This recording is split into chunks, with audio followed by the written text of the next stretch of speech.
श्री गणेशाय नमः. मनाचे श्लोक. श्लोक क्रमांक 20.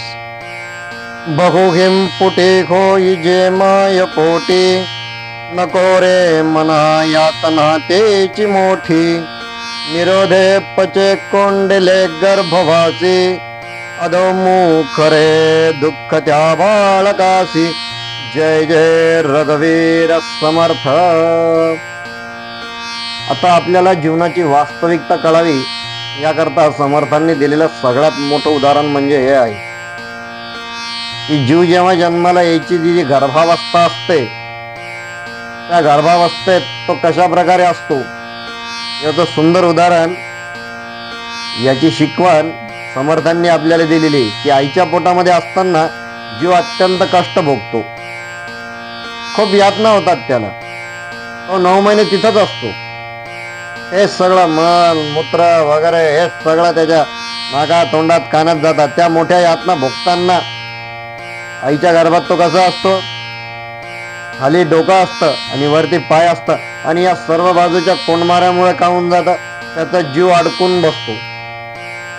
आपल्याला माहिती याचं छान अशा प्रकारचं सुद्धा समर्थांनी पुढं दासबोधामध्ये तो वर्णन मोठं छान सुंदर अशा प्रकारचं केलेलं आहे की तो जीव कसा यातना सोडतो आणि म्हणतो, तो देवाला नेहमी म्हणतो की सोडो सोडो सोडो सोडो, यातनं मला तू सोडव. आणि म्हणून हे जे 9 महिने असतात ते अत्यंत कष्टाचे असतात. पण असेपर्यंत जीवास त्याचं ज्ञान हे तोपर्यंतच असतं.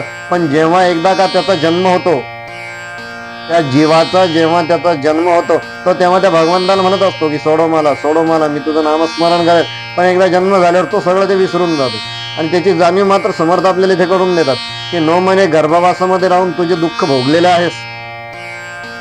आणि नंतर मग तेव्हा त्या गर्भावस्थेत देव त्याला सांगतात की हे 9 महिने जे आहेत ना बाळ, हे जे तुला मिळालेले, पण त्याच्या बदल्यामध्ये तुला पुढे 100 वर्षाचं आयुष्य मिळणार आहे. पण हे 100 वर्षाचं आयुष्य जगत असताना त्याच्या मनामध्ये तो कृतज्ञता शून्य होतो. आणि म्हणून इथे या एवढ्या ओवीतून मला असं वाटतं समर्थ आपल्याला ईश्वराबद्दलची ती कृतज्ञता शिकवतात की काय, की एवढं दुःख पोचून तू पृथ्वी तलावरती आला कशासाठी आलाय. मग आता या जन्मामध्ये ईश्वराचं नामस्मरण करून तुला सत्कर्म करायचे आणि सत्कर्म करून केल्यानंतरही शेवटी हे सत्कर्म या जीवाच्या सोबत ते जातात.